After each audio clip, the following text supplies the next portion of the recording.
যে ১৯৮৮ সাল থেকে এই অ্যাসোসিয়েশনের জন্ম, বাট অদ্যাবধি পর্যন্ত কখনো নির্বাচন হয়নি।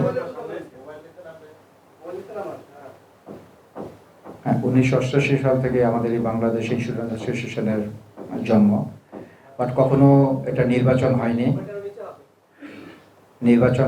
এই প্রথম আমাদের এবার নির্বাচন হলো, যেটা গত মাসের 22 তারিখে এবং 23 তারিখে। ওটা প্রথমে আমাদের যেটা হয় যে ইসি নির্বাচিত হয় এবং 23 তারিখের পরে যেন পদ নিয়ে নির্বাচন হয়। তো যাই হোক, ভাই আমার পরিচয় দিয়েছেন, সিএমজিএফ এর যিনি প্রেসিডেন্ট, আমার পরিচয় দিয়েছেন। তো আমি আসলে বেসিক্যালি ইন্স্যুরেন্স অ্যাসোসিয়েশন নিয়ে আসলে কথাগুলি বলবো।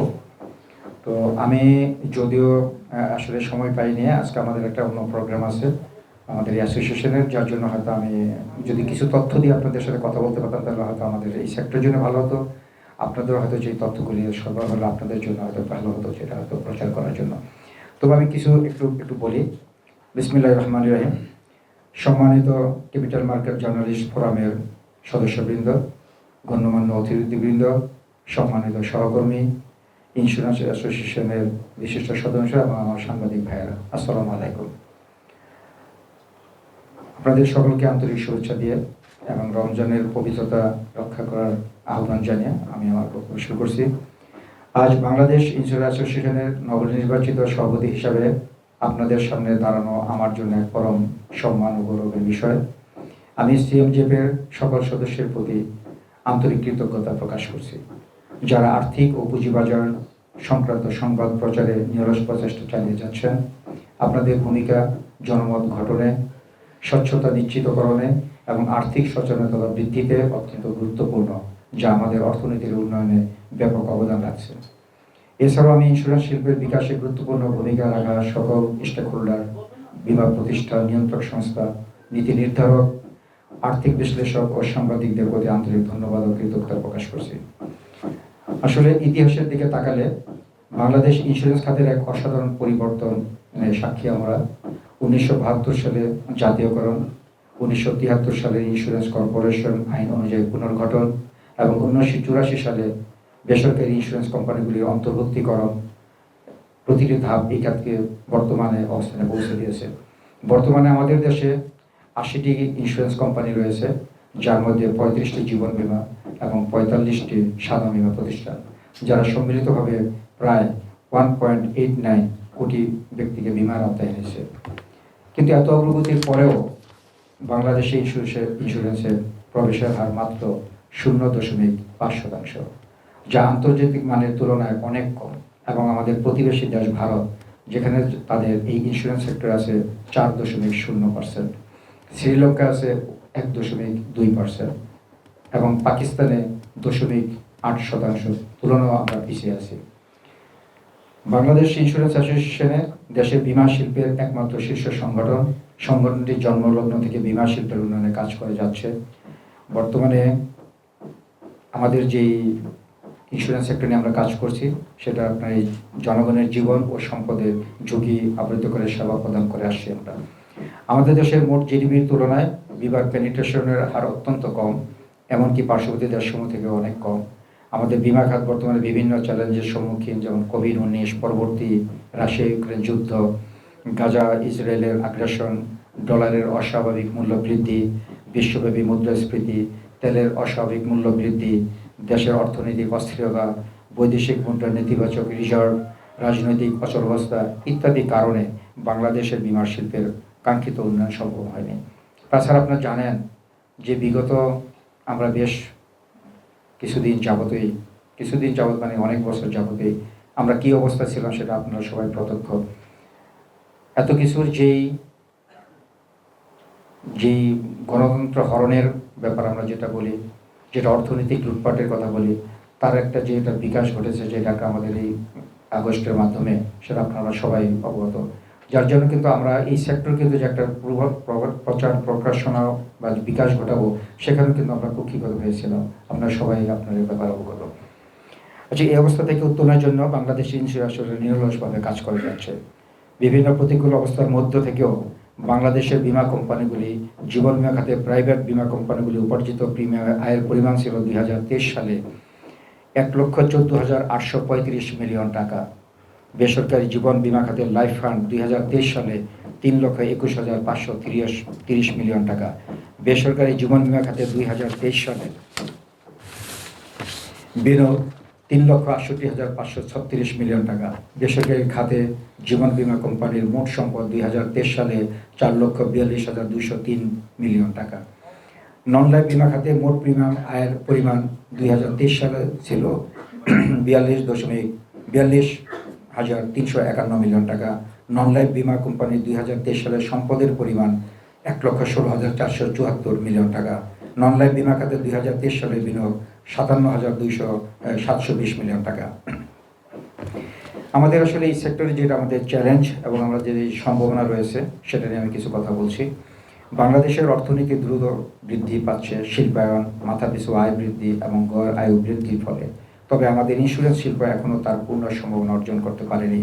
বেশ কিছু গুরুত্বপূর্ণ চ্যালেঞ্জ আমাদের সামনে রয়েছে, যেমন বীমা সচেতনতা এবং সাধারণ মানুষ ও ব্যবসায়ীরা এখনও বীমার গুরুত্ব, ঝুঁকি ব্যবস্থাপনার ভূমিকা পুরোপুরি আসলে তারা বুঝেন না এবং নিয়ন্ত্রক সংস্থা কর্তৃক নীতিমালার সংস্কার চলমান থাকলেও কার্যকারিতা ও বিশ্বাসযোগ্যতা বাড়াতে আরও সমন্বয়ের প্রয়োজন রয়েছে বলে মনে করি। ডিজিটাল প্রযুক্তির ব্যবহার বাড়িয়ে গ্রাহকদের আরও সহজে বীমার আওতায় আনা প্রয়োজন বলে আমরা মনে করছি। বিশ্বাসের অভাব ও দ্রুততার সময়ের দাবি নিষ্পত্তি, স্বচ্ছতা এবং উন্নত সেবার মাধ্যমে গ্রাহকদের আস্থা অর্জন করাও আমরা জরুরি বলে মনে করছি।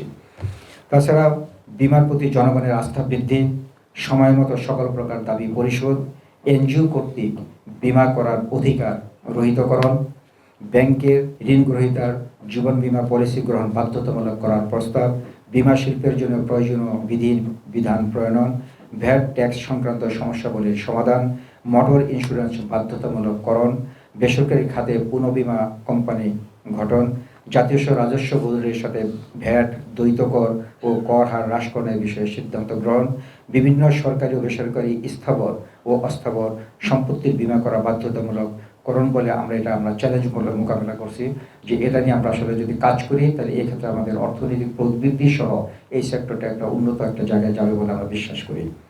তবে প্রতিটি চ্যালেঞ্জেই মধ্যে সম্ভাবনা থাকে।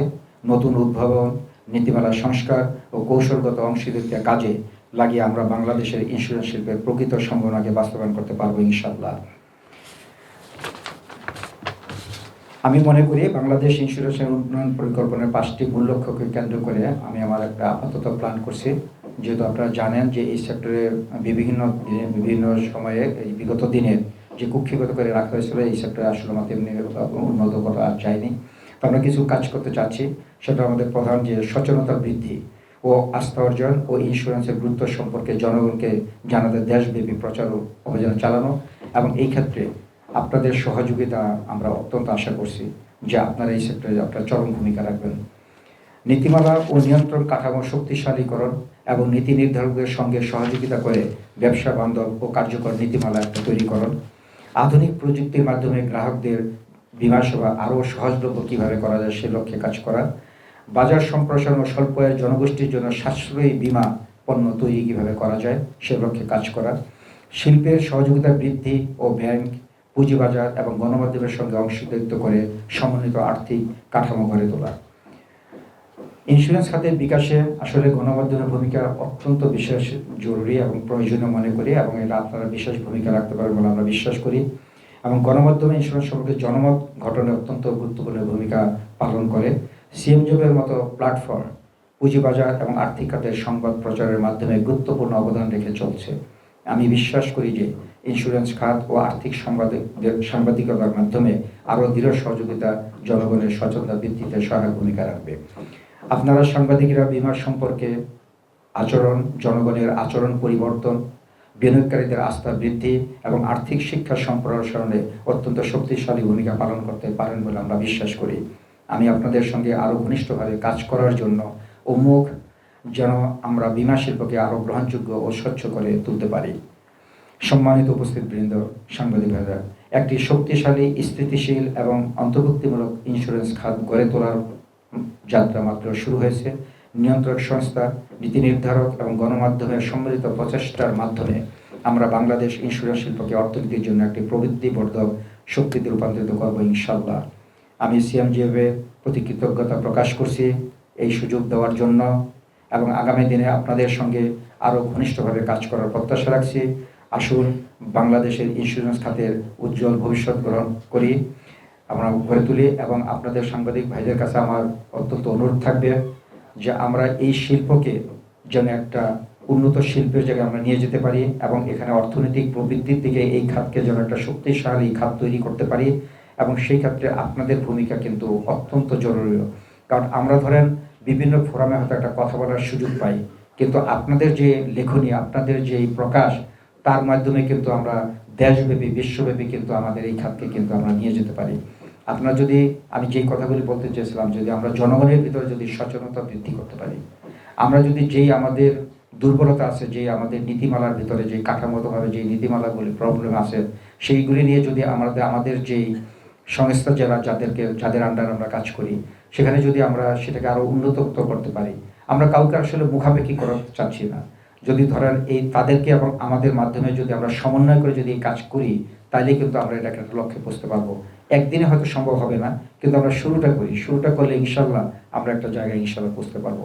এবং আমি আশা করব আপনারা বিভিন্ন ফোরামে, বিভিন্ন জায়গায় সমাজের, আপনারা আজকে দেখেন এই 5ই আগস্টের যে ঘটনাগুলো বলে, এটা কিন্তু আপনাদের মাধ্যমে কিন্তু প্রচার হওয়ার মাধ্যমে কিন্তু স্বাধীনতা অর্জন হয়েছে।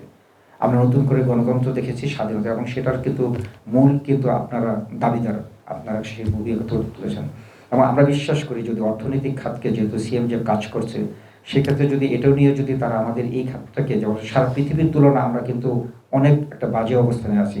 আমি কয়েকটা স্ট্যাটিস্টিক্স দিয়েছিলাম যেটা আমরা শুধু পাশের দেশের সাথে, সেগুলি যদি আমরা এটা নিয়ে যদি কাজ করি, তাহলে কিন্তু আমরা এই সেক্টরকে আমরা কিন্তু একটা অন্য জায়গায় নিয়ে যেতে পারবো। দেখেন, আমি একটু আমার পার্সোনাল একটা অভিজ্ঞতার কথা বলি। আমি আমেরিকাতে এবং কার্ডে এই জায়গায় যখন আমার নিজের পরিচয় দিই, কখন আমার পরিচয় জানতে চায়, তখন আমি মনে করতাম যে আমরা বাংলাদেশে যেমন একটা ব্যাংকের একটা পরিচালক হিসেবে বললে আমরা একটা প্রাউড ফিল করতাম, মনে করতাম যে আমাদেরকে একটু মূল্যায়ন করে। আসলে কিন্তু দেখেন, ব্যাংক কিন্তু অন্যের থেকে, মানে আপনাদের টাকাগুলি আপনারা জমা রাখার জন্য, মানে সিকিউর রাখার জন্য কিন্তু ব্যাংকে রাখেন, কিন্তু ব্যাংকের কিন্তু নিজস্ব কোনো অর্জন নেই। আমাদের টাকাগুলি আমরা তাদের কাছে সিকিউরিটির জন্য আমরা কিন্তু রাখি, দেন তারা এটাকে কিন্তু ইনভেস্টমেন্ট করে বিভিন্ন জায়গায়, ইন্ডাস্ট্রিতে বা বিভিন্ন জায়গাতে তারা ইনভেস্টমেন্ট করে। কিন্তু ইন্স্যুরেন্সটা কিন্তু টোটালি ভিন্ন। এটা হলো নিরাপত্তা, যেমন জনগণের তেমনি সম্পদের। এই নিরাপত্তার কিন্তু একটা বড় একটা ব্যাপার। কারণ জন্মগত হওয়ার পরে আমরা জন্মের পরে যদি আমি আমার নিরাপত্তা চাই, আমি যদি জন্ম অবধি যদি আমার সম্পদের নিরাপত্তায়, তাহলে কিন্তু এই সেক্টরটা কিন্তু অনেক বড়। তো সেই হিসাবে যখন আমি এই বহির্বিশ্বে যখন বলেছি যে ইন্স্যুরেন্সের কথা যখন বলেছি, তখন তারা নড়ে চড়ে বসছে, তার মানে মনে করেছে যে আমি যেন বিরাট একজন কিছু। অথচ দেখেন, আমার এই দেশে এই বীমা শিল্পটাকে কিন্তু অত্যন্ত বাজেভাবে সবাই জানে, যে এটা মনে করে যে অর্থনৈতিক লুটপাটের একটা জায়গা, আমরা যে বিভিন্ন ক্লেমগুলি দিতে পারি না, এগুলি নিয়ে, তারপরে এই ইন্স্যুরেন্স নিয়ে আমাদের কিন্তু সেরকম নয়। বিদেশে আপনারা সবাই জানেন, আপনারা সবাই বিদেশ ভ্রমণ করেছেন, আপনাদের সে অভিজ্ঞতা আছে, আপনারা স্টাডিতে বিভিন্ন কাজ করেন। যেমন আপনারা জানেন, যে কোনো জিনিস কিনলে, আপনারা যে আমরা মোবাইল ব্যবহার করি, আপনারা বিদেশে গেলে কিন্তু একটা প্রত্যেকটা মোবাইলে কিন্তু একটা ইন্স্যুরেন্স আছে। আমরা যদি সফটওয়্যার ব্যবহার করি, সফটওয়্যারে কিন্তু একটা ইন্স্যুরেন্স করা হয়। যে কোনো জিনিস আমরা কিনি, তাই না? আমরা যে কোনো আসবাবপত্র কিনি, যে কোনো সম্পদ, নিজের এভরিথিং, সমস্ত কিছু কিন্তু একটা বীমা কিন্তু তারা নিয়ে কাজ করে, যে আপনি বীমা নেবেন কিনা। কিন্তু অথচ আমাদের দেশে কিন্তু সেটা নাই। আমরা মনে করি শুধু বাংলাদেশের যেটা জনগণ মনে করেন যে জীবন বীমা, কিন্তু সম্পদের যে বীমা করা যায়, মানে একটা ব্যক্তির পাশাপাশি তার যে সম্পদ, তিনি যে যেভাবে সে চলে এবং জীবন ধারণ করে, এইটাকেও যে এই একটা নিশ্চয়তার আন্ডারে, একটা মানে ঝুঁকির আওতা থেকে এটাকে রক্ষার আওতায় যে এটা কাজ করা যায়, এইটা যদি আপনারা যদি একটু প্রচার করেন, তাহলে আমাদের এই কাজের সাথে আপনাদের এই প্রচারটা কিন্তু একটা বিরাট একটা জায়গায় নিয়ে যাবে।